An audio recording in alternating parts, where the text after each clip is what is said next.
Recording in progress. ठीक है। इसमें बेसिकली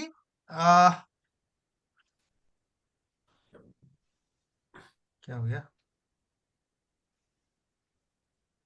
ओके करो सर। ये अलग क्यों नहीं हो रहा है? ये अरे पीछे ओके करो सर, इसमें रिकॉर्डिंग स्टार्ट हो जाएगी सर। रिकॉर्डिंग तो हो गया स्टार्ट, उसकी बात नहीं हो रही है। न, shade window is closed. Recording तो स्टार्ट कर दिया मैंने, ये देखो ना सेकंड। कहाँ गया रिकॉर्डिंग? हाँ सर, चल रहा है सर, आ रही थी। हाँ ये ना। Rajasthan engineering class. Recording in progress. ठीक है। आ,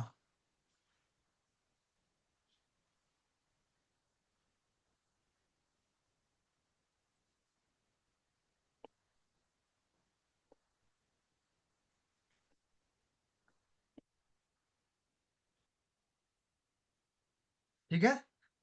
अब आपको हाँ नजर आ सर, रहा अब सही है? आ रहा है सर। अब सही आ रहा हाँ ना? सर। आ,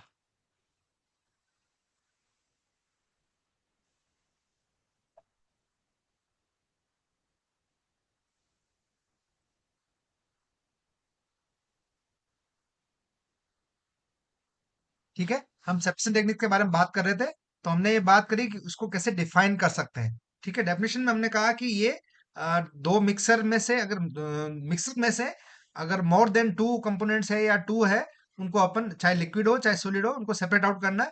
और इसी को ही अपन बेसिकली यहाँ पर अपन बेसिकली जो है डिस्टिंक्ट प्रोडक्ट है मिक्सर में से, उनको सेपरेट आउट कर सकते हैं।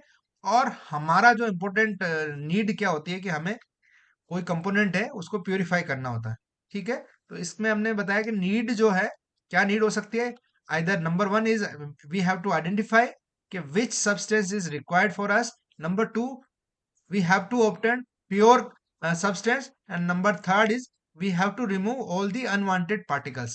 ठीक है, तो ये तीन जो अपना बेसिक नीड है। ठीक है, इसके बाद में हम बात कर रहे थे टाइप्स ऑफ सेपरेशन टेक्निक्स। इसमें टाइप्स के बारे में बात कर रहे थे, तो हमने इसको मिक्सर्स के बेसिस पे इनको हम टू टाइप्स में डिवाइड कर रहे हैं। Number one is for solid and liquid mixers, number two is liquid in liquid mixer. अगर लिक्विड में से लिक्विड को आइसोलेट करना है, या सॉलिड में से, सॉरी, लिक्विड में से सॉलिड को आइसोलेट करना है, तो ये प्रोसेस यूज होते हैं। और जब फर्स्ट हम बात कर रहे थे कि फॉर सॉलिड, अगर आपको सॉलिड ही करना है और लिक्विड मिक्सर में से अगर आपका सॉल्यूशन जो है होमोजेनस है, तो हम ये टेक्निक्स यूज करेंगे: इवापोरेशन, डिस्टिलेशन और सेंट्रीफ्यूगेशन।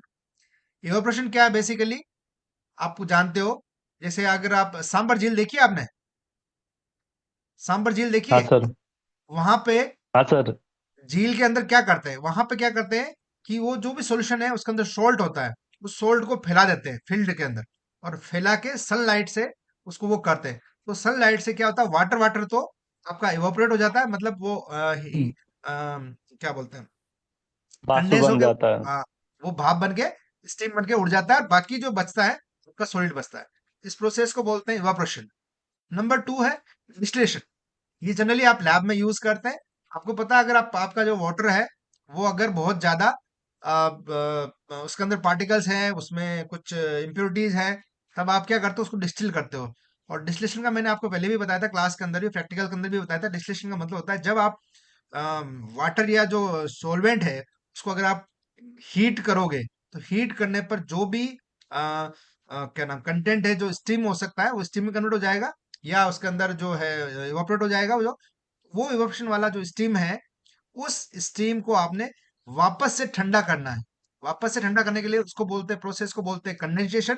और कंडेंसेशन के अंदर जैसे ही आपने जो स्टीम है, जो प्योर है बेसिकली, क्योंकि सॉलिड मटेरियल पीछे रह गया है, सिर्फ वाटर वाटर रहा है, उस वाटर को आपने कंडेंस कर लिया। कंडेंस करने के बाद में आपने उसको सेपरेट आउट कर लिया, तो आपको purely solid material, sorry, purely solid material भी निकल सकता है, और लिक्विड कल्चर भी आपका सेपरेट आउट हो सकता है। दोनों चीजें यूज कर सकते हैं आप। ठीक है, आप लिक्विड से सॉलिड को आप सेपरेट आउट कर सकते हैं। ठीक है, क्योंकि सॉलिड जो आपको नीचे रह गया, और जो आपको जो वाटर मिला वो डिस्टिल होके आपको डिस्टिल वाटर मिल गया, तो ये आपका लिक्विड आप कंटेंट आप उसमें से निकाल सकते हो। ठीक है, यानी कि लिक्विड से सॉलिड को आपने सेपरेट आउट कर दिया। थर्ड पोजीशन है सेंट्रीफ्यूगेशन। तो सेंट्रीफ्यूगेशन के अंदर क्या करते हैं कि जो लिक्विड है, लिक्विड मिक्सर है, उसके अंदर कोई सॉलिड कंपोनेंट आपका बायोमोलिक्यूल, चाहे प्रोटीन हो, चाहे डीएनए हो, चाहे कार्बोहाइड्रेट हो, चाहे आपका पिगमेंट हो, वट एवर, जो भी मॉलिक्यूल है, तो उससे बेसिकली आपको सेंट्रीफ्यूज करना। सेंट्रीफ्यूज में क्या होता है, मैंने आपको बताया था, सेंट्रीफ्यूज मशीन भी दिखाई थी, शायद मान लो को या किसी ने, कोई एक स्टूडेंट था जिसने सेंट्रीफ्यूज मशीन देखी नहीं थी, तो उसको भी हमने दिखाया कि जब कोई रोटर के अंदर या राउंड राउंड अगर आप घुमाते हो, तो क्या होता है कि जो हैवी मटेरियल है वो नीचे बैठ जाता है, और साइड का जो मटेरियल है वो साइड साइड में रह जाता है, और एक ग्रेडियंट फॉर्म होता है।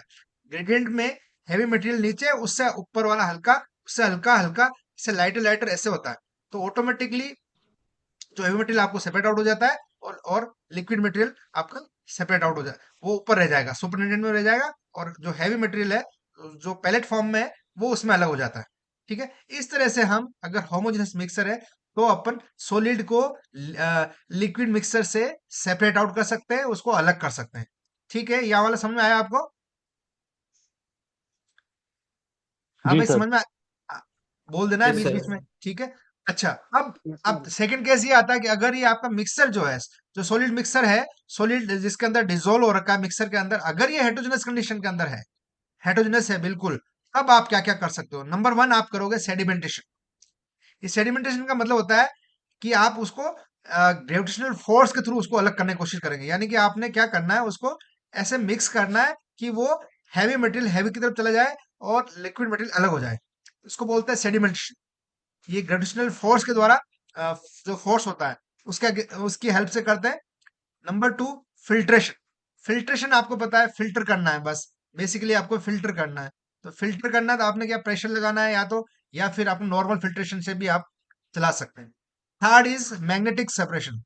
थर्ड में आप, कभी कभी ये होता है कि आपका मिक्सर है वो मैग्नेटिक प्रॉपर्टीज है उसके अंदर, तो मैग्नेटिक प्रॉपर्टीज है तो आप क्या करोगे, उसके अंदर किसी भी हेल्प से मैग्नेट अगर आप उसके आसपास में रन करोगे, तो मैग्नेट से की वजह से मैग्नेटिक प्रॉपर्टी वाले मॉलिक्यूल्स है वो ऑटोमेटिकली उसके अटैच हो जाएंगे, और जो नॉन मैग्नेटिक है वो अलग हो जाएगा। तो ये तीसरा आपका है मैग्नेटिक सेपरेशन।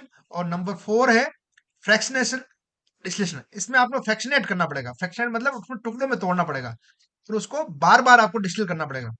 तो आपको ये दोनों को मिला के, ये नंबर चार जो है, ये जो टेक्निक है ये अडॉप्ट की जाती है। ठीक है, और सेकंड चीज अपन बात कर रहे हैं, अगर आपका सॉल्यूशन जो है लिक्विड है और लिक्विड मिक्सर में से आपको सेपरेट आउट करना है, तो इसमें बेसिकली सेम केस दो है। अगर होमोजेनस है, यानी कि होमोजेनस है, बिल्कुल लिक्विड लिक्विड के अंदर मिक्स हो रखा है, तो इसमें आप सिंपली आपने सिंपल और फ्रैक्शनल डिस्टिलेशन करना है, ऑटोमेटिकली हो जाएगा, जैसे आपने करते हैं जनरली। वो कर सकते हैं आप, जैसे आपने कुछ पिगमेंट निकालते हैं, उसमें भी हो सकता है कई बार कि लिक्विड, ये आप ये भी करते हो, आप एमिनो एसिड्स निकालते हो, ये आप ये क्या बोलते हो, ये पिगमेंट में भी वो क्या बोलते हैं, ऑक्सीडेटिव जो है मटेरियल है उसको भी आप निकालते हो। नहीं, जिसमें ये स्टीम होती है ना, सॉरी, जिसके अंदर जो गंध होती है, स्मेल होती है, उसको भी आप सेपरेट आउट कर सकते हो। नंबर टू है क्रोमेटोग्राफी। तो सबसे बेस्ट मेथड है लिक्विड से लिक्विड करने का, chromatography. Chroma means colour, graphy means graph, ये आपको बताया था, आपको याद हो तो। और इसमें बेसिकली क्रोमेटोग्राफी में अपन जनरली दो फेज की हेल्प लेते हैं। जैसे दो फेज होती है, स्टेशनरी फेज, एक मोबाइल फेज। स्टेशनरी फेज और मोबाइल फेज। अब आपको उस मॉलिक्यूल के प्रॉपर्टी के बेसिस पे आपको सिलेक्ट करना है कि किसको स्टेशनरी फेज लेना है, किसको आपको मोबाइल फेज लेना है। ठीक है, और नंबर टू है हेटेरोजेनस जो है, अगर तो इसमें आपने यूज करते हैं partition, separation using funnel. Funnel से भी आप पार्टीशन कर सकते हो, फनल की हेल्प से अगर आप करते हो हेटेरोजेनस लिक्विड को लिक्विड में से, तो भी आप कर सकते हो। ठीक है, उसमें आपने यूज करना है, फिल्टर पेपर यूज करना है, और उससे फिर पार्टीशन आप करोगे तो ऑटोमेटिकली फनल के जो है उसमें डिफरेंट डिफरेंट सेगमेंट बन जाते हैं, और आप उसमें से लिक्विड को liquid to liquid separate out कर सकते हैं। तो ये आपकी बेसिक स्लाइड है। ठीक है, अपन वन बाय वन करके आगे चलते हैं। जब मैग्नेटिक